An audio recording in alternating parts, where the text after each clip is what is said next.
I'm Dave H. with a sobriety date July 23rd, 2004.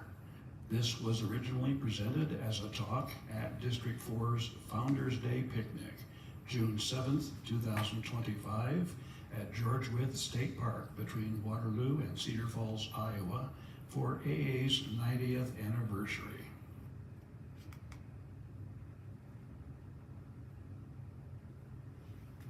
Co-founder Bill Wilson was born November 26, 1895 in a small Vermont town and got sober December 11, 1934 at age 39 after his third treatment. He had visits from childhood friend and former drinking buddy Ebby Thatcher. Ebby had been helped into recovery by men from the Oxford group. Read more about Bill's story in the Big Book, the AA book Pass It On, and numerous non-AA biographies that go deeper into other issues. Remember that Bill wrote in How It Works, "We are not saints." Bill was sent on a business trip to Akron, Ohio during the summer of 1935. He was sober 7 months and armed with advice from his wife Lois and Dr. William D. Silkworth to reach out and help others to get his mind off himself.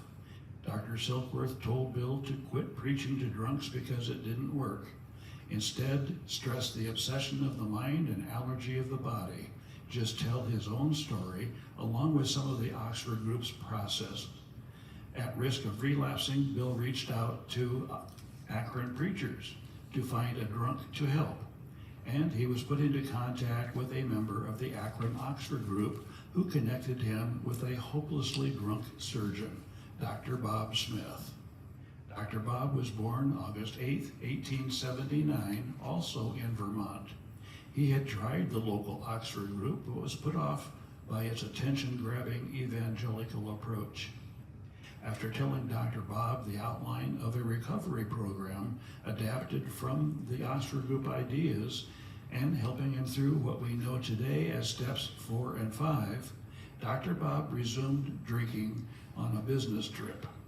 Early on June 10, 1935, after days of detoxing, Bill handed Dr. Bob a bottle of beer to steady his hands for a surgery. The rest of the day, Dr. Bob went about town making amends and never had another drink. Thus, June 10, 1935 is not only Dr. Bob's sobriety date at age 56, but also the founding of AA, the first time one alcoholic helped another get sober using what would become the 12 steps. The two began working on drunks in Akron, starting what turned out to be AA Group Number 1. Bill returned home to New York City and began working with more there.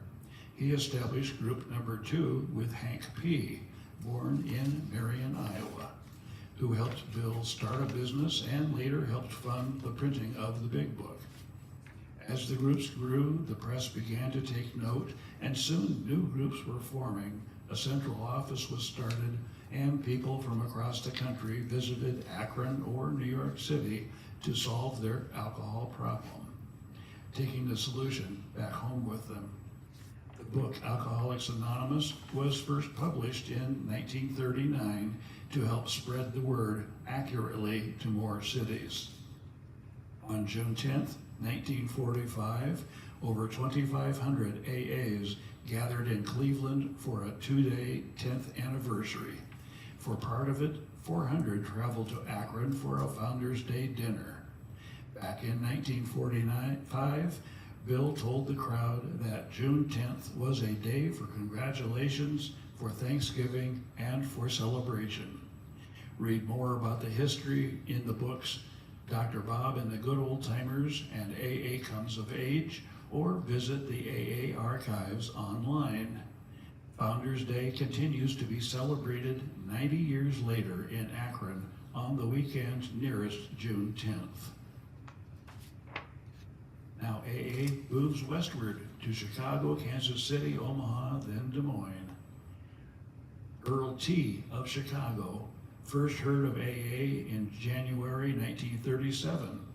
His dad suggested he contact Akron, but Earl tried on his own for 9 months before traveling to Akron. Dr. Bob became his sponsor, and he worked the steps before he returned to Chicago.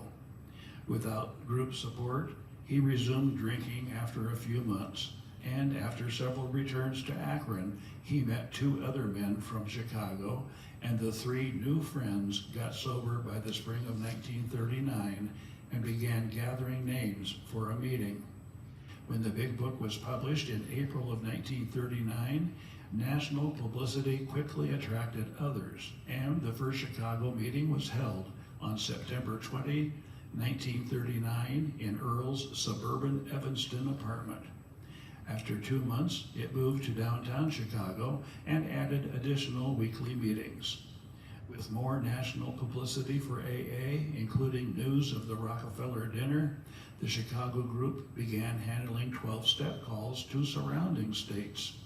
Earl's story is in the Big Book as he sold himself short on page 258 of the 4th edition. It was Earl who suggested to Bill Wilson that AA needed group guidelines, which were later published as the 12 Traditions. Johnny P. went from Chicago's Skid Row to sober AA member. In April of 1941, at 9 months sober, his job as candy salesman transferred him to Kansas City, and he took the AA program with him. He had 3 letters from Kansas City to New York asking for help after the Saturday Evening Post article. The 4 met to organize, then ran an ad in a newspaper announcing weekly meetings, and by August had to move to a bigger room. In early 1943, Jim C., a member of that Kansas City group, moved to Omaha, and at the suggestion of his sponsor, ran an ad in the World Herald to start a meeting. That February, it was started by Jim and 3 newbies. 10 more joined them by October 1943 when they registered with AA as a group. On a train trip westward that month, Bill and Lois Wilson attended a meeting and dinner in Omaha. AA comes to Iowa. The first attempt to start AA in Des Moines involved 4 men in October 1941, but it fizzled out soon. In the next 2 years, AA in New York had several loners reaching out for help from Des Moines, Boone, and Ottumwa. On October 12, 1943, a married couple from the Chicago AA group went to Des Moines to conduct the first of 2 organizational gatherings at the Des Moines YMCA. It failed to take off, but 2 brief notes about the effort appeared in a newsy Des Moines Tribune column by Ted Ashby, who volunteered to forward any questions to the Chicago couple. At the same time, a Polk County attorney with a drinking issue was looking for a solution. Ray Harrison, now considered the father of AA in Iowa, had prosecuted many drunks in the capital city. One was Don F., who was jailed 78 times in 1 year in the 1930s for public drunkenness. Don moved to Omaha in 1943 and found a newly formed AA group there. When Don was 2 weeks sober, he was asked by the New York office to contact Ray. He took the train to Des Moines to give Ray a Big Book and acquaint him with the program. He discovered that Ray had been sober on his own for a month. Ray read the entire book in one night and called Don to invite him to come back to Iowa to talk more about the program.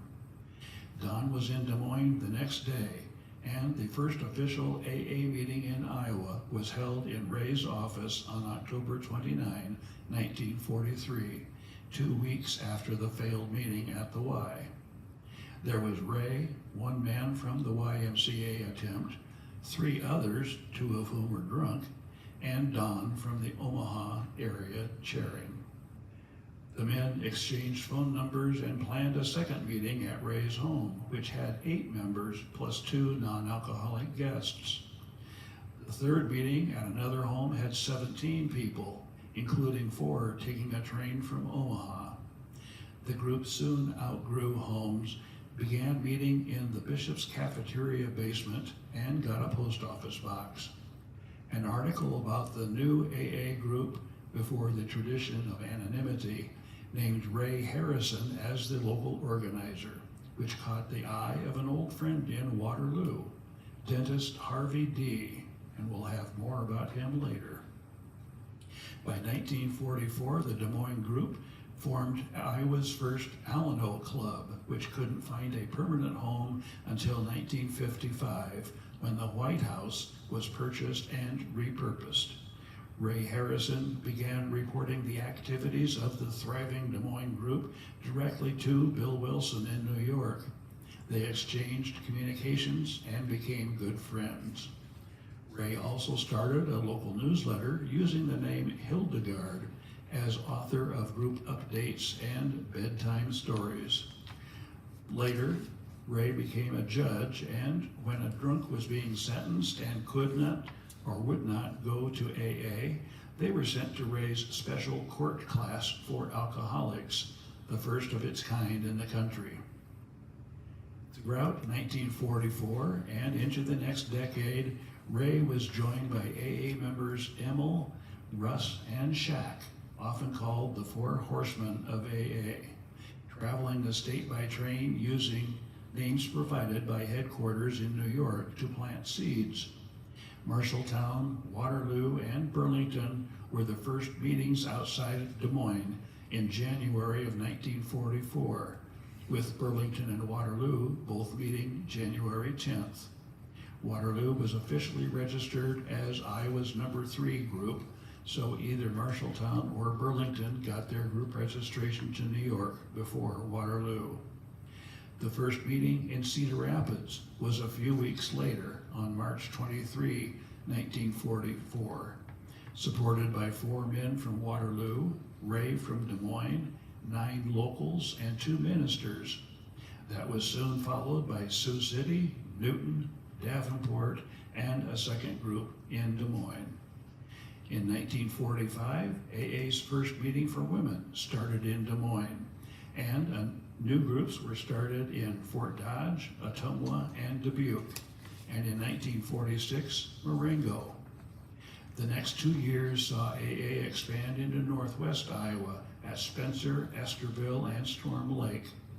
On April 14, 1946, the Iowa City, Cedar Rapids, and Marengo groups co-hosted a banquet in Iowa City featuring talks by Dr. Bob from Akron, Ray Harrison from Des Moines, and a newly sober Dubuque judge. A convention held in Des Moines in 1948 featured AA co-founder Bill Wilson and his wife Lois, who would soon start Al-Anon. Bill proclaimed a great spirit rising in Iowa. A 1957 feature in Look magazine spotlighted Judge Ray Harrison's extensive work helping alcoholics across Iowa, including his courtroom sentencing of chronic drunks to attend AA meetings or Ray's court classes to avoid paying fines. Of note, most of the early meetings in Iowa started at 8 or 8:30 p.m. In small towns, it was so farmers had a chance to get chores done before the meeting. In larger cities, it was because people from other cities often came by train, and that fit better with the train schedules. On to Waterloo, the original group. In Waterloo, dentist Harvey D., known as Doc D., saw Jack Alexander's March 1941 feature on AA in the Saturday Evening Post. He wrote to the New York office a year later asking for help, but did nothing for still another year. In October 1943, he saw the news item by Ted Ashby in the Des Moines Tribune about Iowa's new AA group. He wrote to Ashby seeking help, quote, for a friend, unquote. And a few weeks later, it was answered by the couple from Chicago who had tried to start a group at the Des Moines YMCA. They said they could not make a trip to Waterloo, but they could give him a contact in the capital city. Doc D didn't act on his drinking problem again until he had an especially bad hangover while visiting in-laws in Des Moines for Thanksgiving, 1943. Doc went to a bar to cure his hangover, but found himself unable to take a drink. Instead, he made a call to the number shared in the Chicago letter and left his in-laws' address with the woman who answered the phone. That afternoon, during the holiday dinner, two men from AA knocked on the door. One of them was Ray Harrison, an old drinking buddy of Doc D, who told the dentist about the AA program and gave him the number of a Waterloo couple who had sought help in Akron. On the car trip back to Waterloo that night, Doc and his wife talked about what had happened. Yet Doc still had intentions of going to his club for a nightcap. Instead, he parked the car and never had another drink, declaring November 23, 1943, his sobriety date. Still sick the next day, Doc called the Waterloo couple who sought help and had them meet him in his office. Claude S. and his wife thought Doc should go to the hospital due to his condition, but when he refused, the two men at least agreed they would travel to Des Moines for a meeting soon. On the third day of his horrible hangover, as he was about to give up, he got a letter from Ray in Des Moines giving him words of encouragement. Days later, when Doc had recovered, he and Claude drove to Des Moines to attend their first AA meeting. On the way, they talked about how they were likely not alcoholics after all, but after hearing others in the meeting below Bishop's in Des Moines, the return trip conversation was about being convinced they were real alcoholics. They returned for a second Des Moines meeting to solidify the program in their heads, then set a date of January 10th, 1944 as the first Waterloo meeting. From New York, they got a list of 25 people who had contacted AA for help from the Waterloo area. Doc wrote a note to each, inviting them to the first meeting being held at the Russell Lamson Hotel. No one from the New York list came, but a couple of old drinking friends did, plus a loner from Cedar Rapids, along with Ray Harrison and 5 Des Moines AAs. A Waterloo Courier article, now framed on the wall of the downtown group, 2 days later says that one of the Des Moines AA visitors was a retired police captain who handed out a nickel to each of the men at their first Waterloo AA meeting.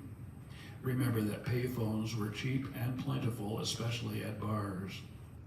He told them that if at any time they feel like they need a drink, he must call another member and wait until that member arrives. He went on to say, quote, "If the reason for drinking is convincing enough, the other member will get drunk with him. No one in Des Moines has yet used his nickel," unquote. After another small meeting in the Russell Lamson, weekly meetings moved to Doc's dentist office in the Blackhawk building at West 4th and Commercial Streets, which was torn down in 1975 for the Waterloo Convention Center. When that was outgrown, the group moved across the river to the Gold Room on the second floor of the Hotel President at East Park and Sycamore. In 1945, a 1-year, $300 lease was signed for 2 back rooms on the second floor of the building at 529 Commercial, above Rexall Drug, which was also torn down in the 1970s to relocate West 4th Street for a new bridge. In the West Side Archives is a notebook of letters exchanged between Doc D. of Waterloo and Harry C. of Waverly in December of 1945 to help start a Waverly AA group. The first meeting of Waverly was February of 1946 in a bank meeting room. Within the next few months, the Waverly group helped form groups in Olwine, March 19, 1946, New Hampton, the fall of 1946, and in Charles City. A Waterloo Courier article of January 22, 1946 noted that the second anniversary of the Waterloo AA group with its 70 members hosted a celebration of 200 in Black's Tea Room. AA guests came from Minneapolis, Des Moines, Marshalltown, Cedar Rapids, Dubuque, and Sioux City to hear speakers Ray Harrison and a minister from Rome, Georgia. In 1947, another location was at 320.5 East 4th, above what many of us today would know as the former CU restaurant or Brian's on 4th. There was a large meeting room with a small kitchen and a sitting room fit for socializing and playing cards. The facility handled its 100 members, of which 25 came from towns outside Waterloo. The Waterloo Alano Club was first incorporated July 26, 1947. The nationwide nonprofit Society of Alano Clubs allows investors to purchase property controlled by a board of directors, which AA and Al-Anon groups can rent for meetings. Alano stands for Alcoholics Anonymous Organization. In the late 1940s and early 1950s, before it was known as the West Side Group, Waterloo's Brighter Side Group gained national attention when it published a 20-page guide to working the 12 steps called The High Road to Happiness, and a widely circulated, very thick Brighter Side newsletter. The Courier on January 17th of 1949 reported Waterloo's AA's 5th anniversary was held in the banquet room of the hotel president with 300 attending. An ad in the paper that year also promoted a KWWL radio feature on Sunday mornings 10:45 to 11 with members of the Brighter Side group discussing alcoholism and the AA program.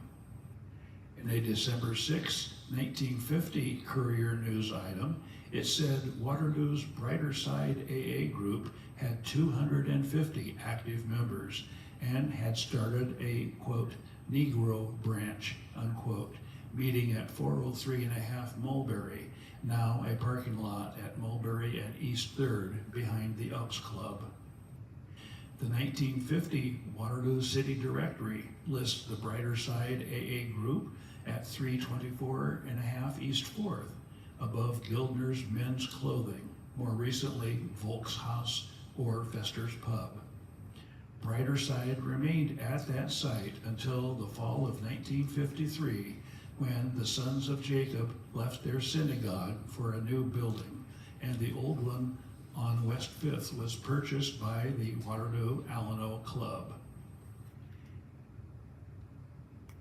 In the Courier, May 23, 1953, an article covers Waterloo AA's 9th anniversary, attended by 200 at Electric Park Ballroom, featuring guest speaker Jim O., a Chicago attorney. The next day, there was an open house at the group's new club room at 613 West 5th Street. Also in 1953, a second Waterloo meeting location opened at East 5th and Lafayette in the basement of the Ellis Hotel. That meeting on Saturday evenings was timed for third shift workers who couldn't make it to the main meeting on Wednesdays at West 5th. An Al-Anon group was also held at the Ellis until it was condemned and both groups moved meetings into the West 5th Street building. In 1965, members of the original Waterloo group helped a small group of local business and civic leaders to start a parlor or living room meeting, which afforded them an extra layer of anonymity. The cluster was known to be meeting well into the 1970s, and similar groups have met since then quietly in both Waterloo and Cedar Falls. An interesting Courier article in July of 1969 reported that, based on an anonymous tip, police detectives raided the AA club at 613 West 5th Street. They had looked through the windows to witness an exchange of money during illegal gambling. Men from Waterloo, Dyke, Evansdale, and Oldline were arrested, and $163.50 was removed from the card table. Today, known as the West Side Group, meetings are daily 10 a.m. except Saturdays at noon, and evenings 7 p.m. daily except Tuesday, Friday, and Sunday. The Come As You Are meeting, which started over a year ago in a small space in downtown Cedar Falls as a young people's meeting, is now at Westside, Sundays at 4 p.m. The first meeting of the Cedar Falls AA group happened January 7th, 1950 at the old VFW Hall on Main Street, organized by Vern M. and Nels F. With quick growth, the meetings moved 2 doors down to 314.5 Main, above the Coast to Coast store. Previously, that second story space had been a bowling alley, but by 1950 it was divided and shared by AA with dentist Donald Duvall, Babe's Beauty Shop, and Amos Scribley's Beauty Shop. The Coast to Coast store later became Parkade True Value Hardware. Today, that is the site of the Stuffed Olive and Roxy's. In May 1974, the Cedar Falls Original Group moved to the old City Recreation Building at 120 East 2nd Street until a fire heavily damaged it on December 23 of that year. For the next couple of months, the group's meetings were moved to Cedar Heights Presbyterian Church at Rainbow and Round, where the Cedar Heights AA meeting was held. Next, the Cedar Falls Original Group moved to a space above an appliance store on Main Street, directly across from the theater. The AA group took a proposal to the City Council to purchase and renovate the burned rec center by removing its heavily damaged second floor. But it was deemed too expensive, and they soon backed out of the deal. The building was torn down. Minor School at 510 Grant Street in the Cedar City section of Cedar Falls was built in 1914, named for a beloved teacher, G.W. Minor. The school closed in 1975 and was purchased by the city with a provision that should the city stop using the building, it would revert back to the school system. In 1976 and 77, the Polk City directories list it as the Minor School Training Center.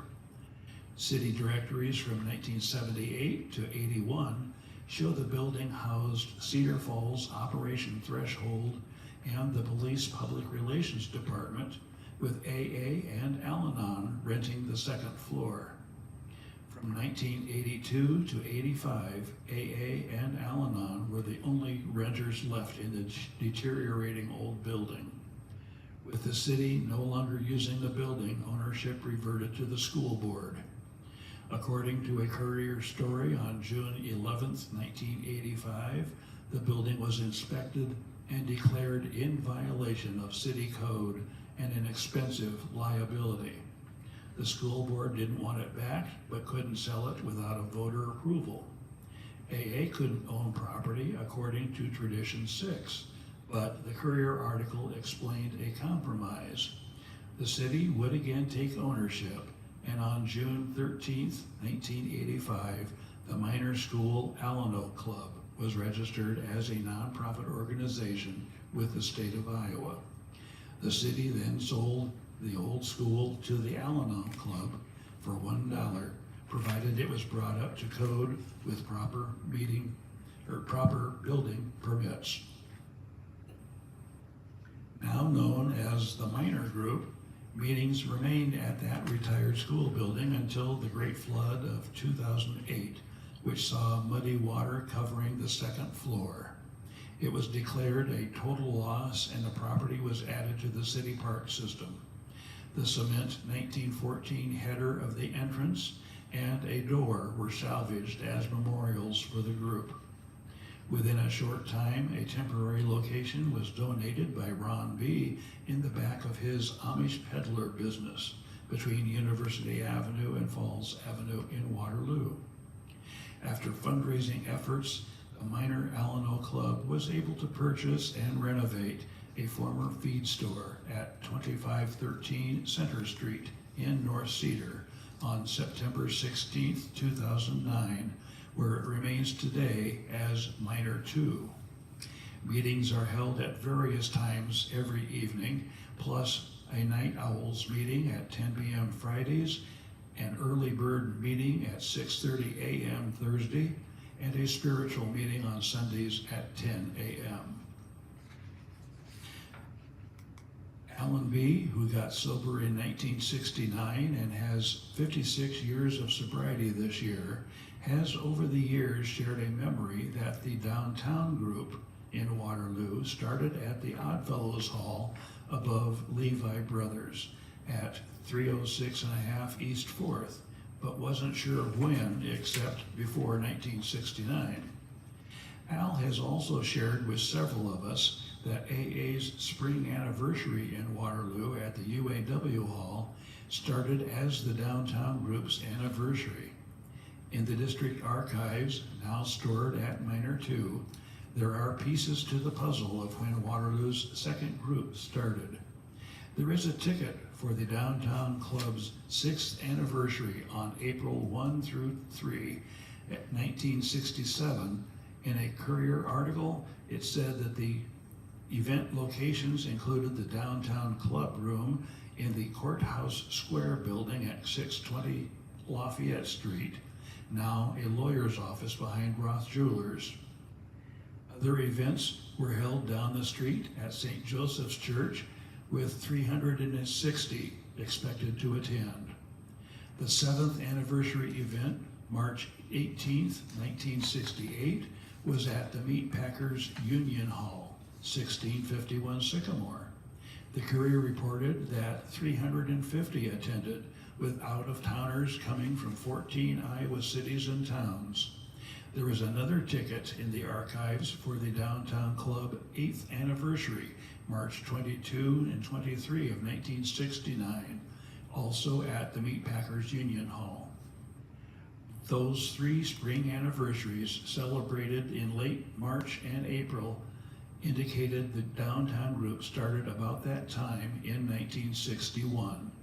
A quick check with Waterloo's history shows that the greatest flood in the city until 2008 was March to April of 1961, with a crest of 9 feet over flood stage before the levee system and newer bridges were built. That meant water filled the streets and covered old bridges. Anyone living on the east or north side of the river had no access to AA on West 5th Street for some time. So an educated guess is that spurred the start of the downtown group. Some old-timers often called it the East Side Club, unless they were near a downtown member like Al's wife, Barb B., who sternly corrected them. After the location at 620 Lafayette, it's uncertain if there were other sites before today's long-timers remember the group moving next door and downstairs to 626 Lafayette, the outdoor stairway leading below Roth Jewelers. City directories for Waterloo show that space was rented to the Minority Alcoholism Action Program, or MAP, 1976 to 1978. The space was empty part of 1979 before being listed as the Downtown AA Club, 1980 through the year 2000. By 2001, the meetings of the downtown group were moved to a larger space on the second floor of the Lincoln Park building, 327 East 4th. With plenty of tables, the group began holding monthly potluck meetings, often drawing close to 100 people. After about 15 years there, the building was placed on the National Historic Registry, and rent was increased beyond the group's capabilities. They were able to move into a classroom at People's Clinic on Franklin, and revised the meeting schedule to fit the room's availability until COVID restrictions limited access. The downtown group eventually found a smaller meeting space at 619 Mulberry, provided by Elevate. Downtown group meetings are Wednesday and Friday at 7 p.m. and Sunday at 3 p.m., and they host the monthly District 4 meetings every second Tuesday at 7:30 p.m. Cedar Heights Presbyterian Church at Rainbow and Round is where the Cedar Heights AA meetings have been held since they started in May of 1968. The main meeting for years was an 8 p.m. roundtable in the church lounge, attracting several business and civic leaders who needed the anonymity of the program. It got large enough that the group often split into 2 or 3 smaller groups for discussion, with one being down the hall in a Sunday school room with chairs fitting a grade schooler. A step study was started in the church library before the round table, but by early 2000s, both meetings moved down to the fellowship hall. The 8 p.m. group of mostly old-timers faded before COVID and never reopened. The 6:30 group remains a book study on Monday evenings, averaging about 35 people. Jenny A., who now lives in Colorado, told me that she helped start the We Are Not Saints meeting many years ago when she was a guidance counselor at Cedar Falls High School and had some students that needed help. She later taught at UNI and thought that the location at St. Stephen the Witness across from campus would help students there too. It was set for 5:15 Thursday afternoons to help those getting off work at 5 p.m., and it continues there today. There have been several College Hill groups in Cedar Falls. One was listed in meeting schedules at the Wesley Foundation, now called Three House, on College Hill, Monday nights from 1985 to 1996, but it died shortly after moving to 1 p.m. Saturdays. A few years later, Big Book Study on the Hill was started on Saturdays at 1 p.m. by Robin and John B., also at the Wesley Foundation. But when that time failed to attract people, it moved to 9 a.m. on Saturdays. Around 2004, it was expanded to 90 minutes and started giving big books to newcomers, but again, attendance faded after a few years. About 2014, with only a handful of people left, Eric B., Bob F., and Milo led a reorganization of the meeting back to an hour long and calling it Beginners on the Hill.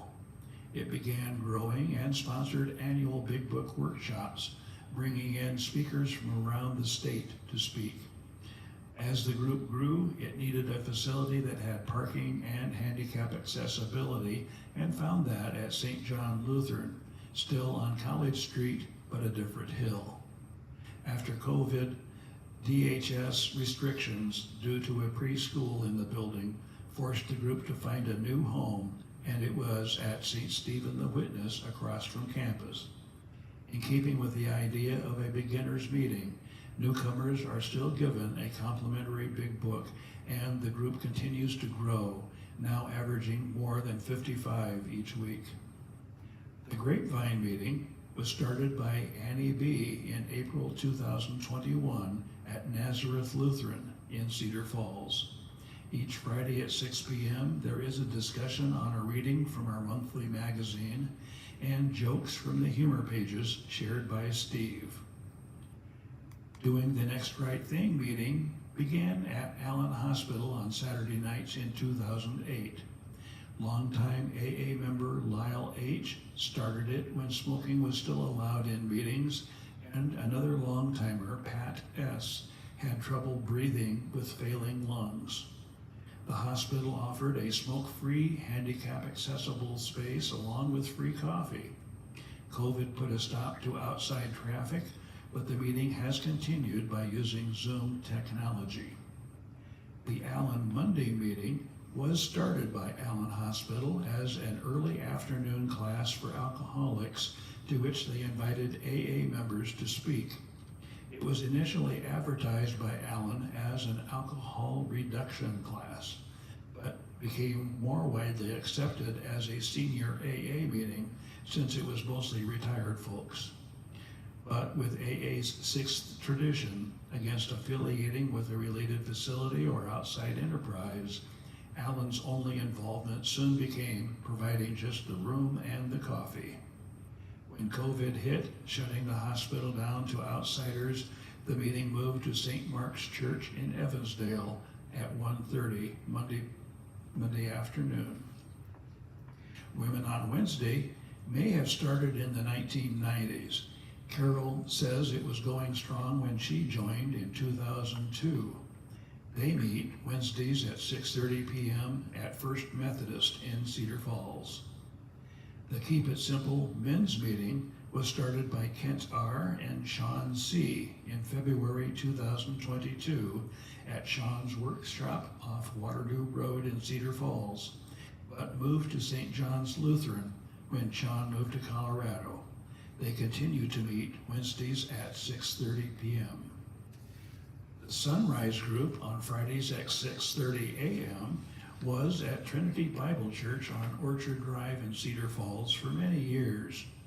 Member Mark P. believes it was started by John C. in the late 1990s, just before Mark joined. After COVID Zoom meetings, it moved to Cedar Heights Presbyterian, where it is once again growing. The South Main AA group of the early 1990s met at Nazareth Lutheran in Cedar Falls. That group's signage, coin boxes, and big books were given to the Cedar Heights group when the meeting folded. Sometime later, most members of the South Main group got together to form another meeting. Serenity Seekers have met at First Methodist in Cedar Falls since the 1990s, every Tuesday at 7 p.m. While none of the current members knows a start date, early organizers included South Main group members Aaron A., Don H., Mel V., Mike P., Tom R., Helen D., Norm Z., Bob F., and Bob J. Bob J's wife is remembered for going to monthly open meetings for anniversaries and singing a song with her powerful voice for the honorees. The North Side group meetings in Waterloo were held for much of the 1990s and early 2000s at the Jesse Cosby Center and provided a solid outreach to Waterloo's Black community. A couple of men from the North Side group were regulars at the Sunday Night Horizons treatment meeting for several years. The group folded well before COVID. Outside of the Waterloo Cedar Falls area, according to Dennis P., the Evansdale AA meeting started in 1965 at 246 Evans Road above a truck repair shop, then moved to a former bakery on Lafayette. As it grew and needed more space and parking, the meeting found a home in the St. Nicholas Rectory cafeteria. I recall one medallion night in late July 2005, there were over 110 people because everyone knew it would be the last coin for longtime member Curly H., who died of cancer 2 months later. The regular meetings were large enough that it often split into 3 or 4 smaller discussion groups, with one always dedicated to newcomers learning about the first 3 steps in the kitchen. When St. Nicholas was slated for destruction about 2006, the group moved to St. Mark's Methodist, where it still meets Thursdays at 7:30 p.m. The Jessup meeting, according to Mark V., actually started in Dunkerton in 1978, then moved to Jessup and back to Dunkerton. There was an issue with smokers and churches that didn't like smoke. Around 1980, meetings settled in Jessup at the Lutheran Church, and several years later moved to the St. Athanasius School cafeteria, where it has been ever since. The Sunday roundtable is at 7 p.m. Parkersburg started AA meetings in 1968, and David W. says the first meeting was a biker and 5 farmers in their bib overalls. They have diversified a bit since then and have a roundtable Thursdays at 8 p.m. in the Civic Center and an annual recovery anniversary event for AA, NA, and Al-Anon. The New Hartford meeting was started April 13th, 1980 by Paul N. at the town library. In 1981, it moved to the New Hartford School, then to the Oddfellows Hall in 1986. In December of 1986, the group's founder died of a heart attack suffered while chairing the meeting. By the early 2000s, meetings had moved back to the library, where they are today on Sundays at 8 p.m. Dyke meetings have been held off and on for several decades. In the mid-1970s, they were at the Methodist Church, and by 1980 had 20 to 30 regulars. But the group didn't last that decade. Another attempt started in 1995, but it also did not last. A reboot a few years ago may have finally worked with small but regular meetings now at the Methodist Church, Wednesdays at 8 p.m. There was a Hudson AA meeting many years ago. When the current meeting was started in 2009, one of the first to attend was Woody, the happy alcoholic, who remembered early in his sobriety going to a Hudson meeting around Christmas time and being shocked and deeply touched to find nearly 100 people there. That group disbanded after a few years.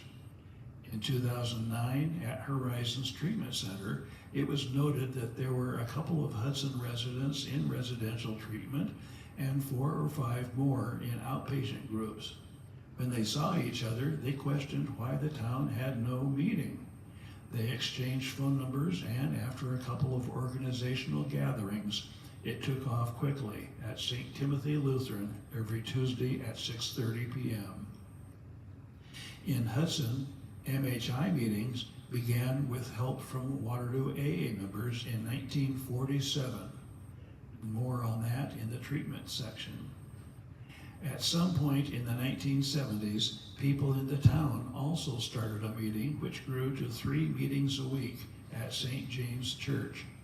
Hank, who has 40 years, says the meeting was going strong when he started, so that places it well before 1980. Since COVID, meetings have moved into a private room at St. John's Catholic Church, Tuesdays at noon and Wednesdays and Saturdays at 7 p.m. The Washburn meeting was started by Lance and Steve S. in March 2010, before Lance was deployed overseas, and it was nurtured while he was gone by Haley, Jennifer, Steve, and others until COVID.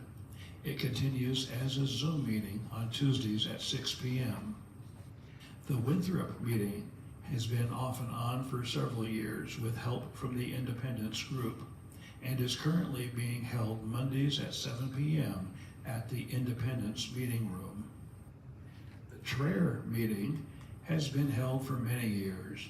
Steve F. thinks it may go back to the 1980s or early 90s, and is currently 7 p.m. Thursdays at the United Church of Christ. The Dysart meetings was strong years ago, but as old-timers died, so did the group. Steve F. says it was restarted June 22nd, 2019, and meets on Saturdays at 8:30 a.m. in the Methodist Church. It is now a hybrid meeting with a Zoom option during the in-person meeting. Denver had 2 meetings on Tuesdays for many years, with a discussion group and a step class. The step class continues at 7 p.m. Tuesdays at St. Peter's Lutheran Church. The Grundy Center meeting started there several decades ago, then moved to nearby Holland, Iowa. They are now back in Grundy Center at Orchard Hill Church on Tuesdays, with a step class at 7 p.m. and a round table at 8.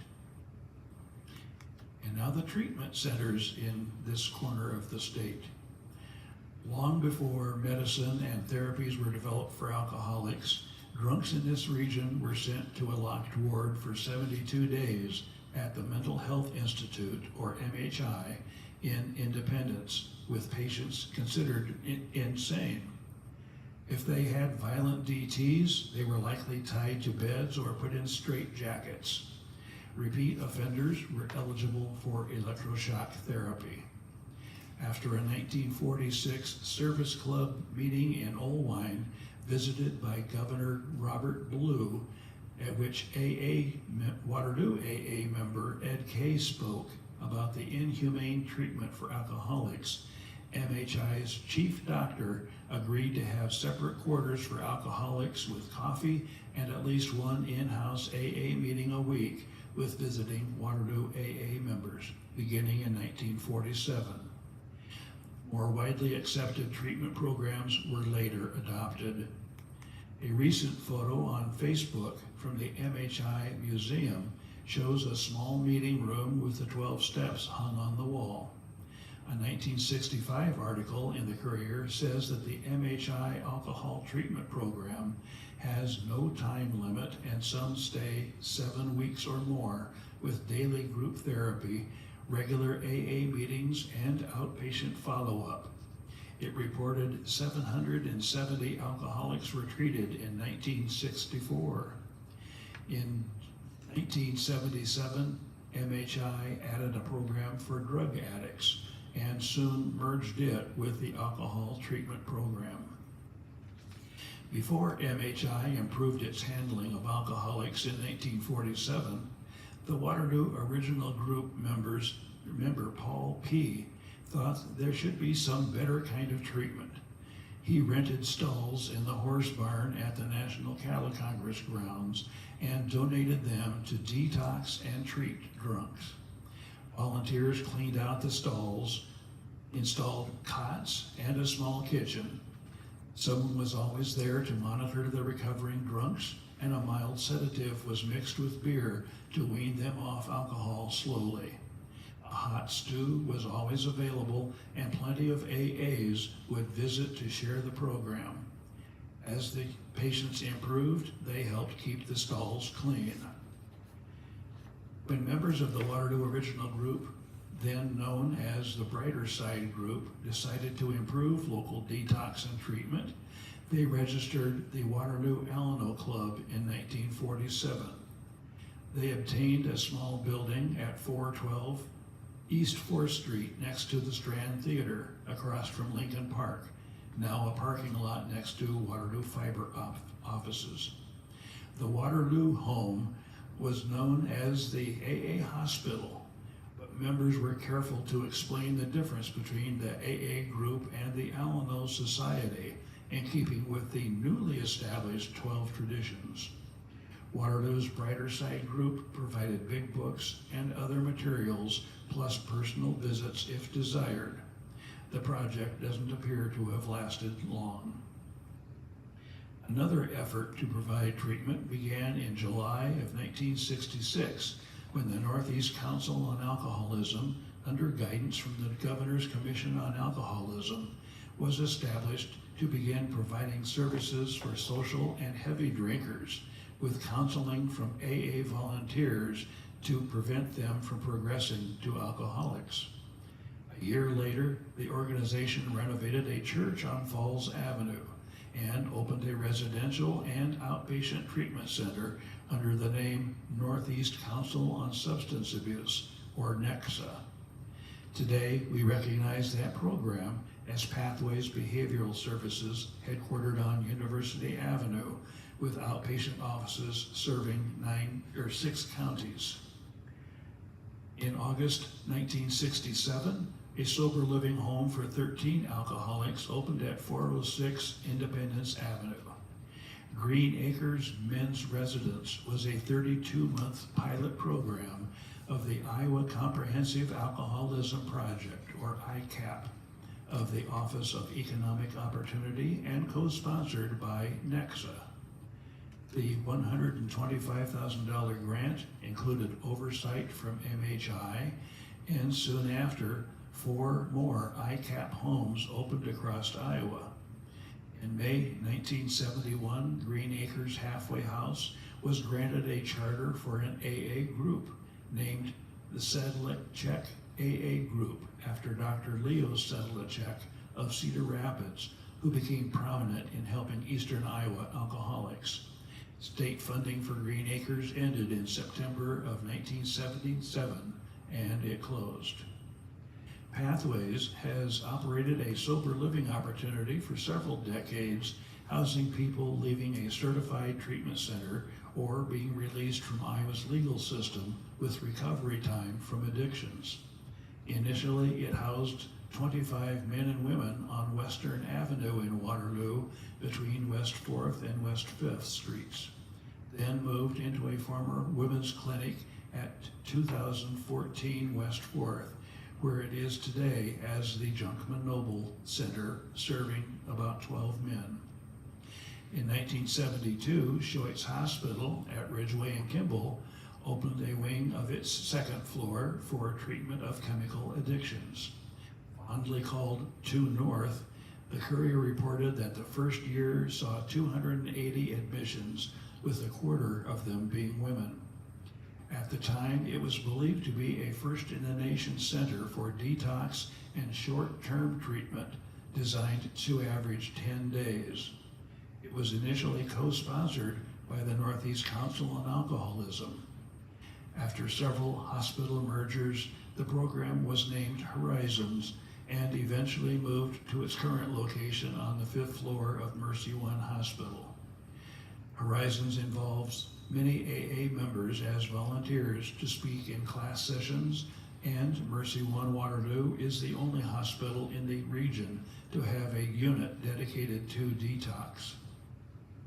The latest addition to local treatment options in 2020 in the Waterloo area is Elevate at Mulberry and East 5th. While it is based on harm reduction theories rather than abstinence, they still support 12-step programs and offer 2 storefronts on Mulberry for use by NA and Downtown AA Group. It offers outpatient counseling, support groups, a mobile crisis response team, plus housing for clients in recovery. District 4 institutional meetings are held at Horizons in Mercy One Hospital on Sundays and Tuesdays at 7 p.m. and at Pathways on University Avenue Thursdays at 7:30 p.m.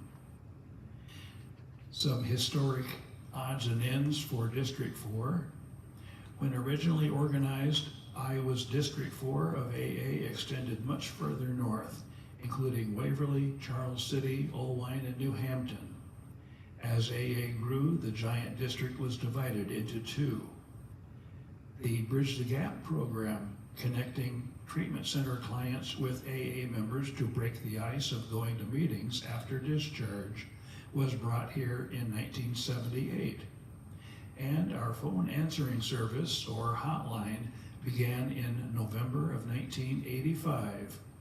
We also now have a website with information at www.aa-waterloo.org. This week, as we salute those who came before us these past 90 years and sacrificed much more than most of us today would ever consider, let us remember the words spoken by Bill Wilson on the 10th anniversary, that this is a day for congratulations, for Thanksgiving, and for celebration.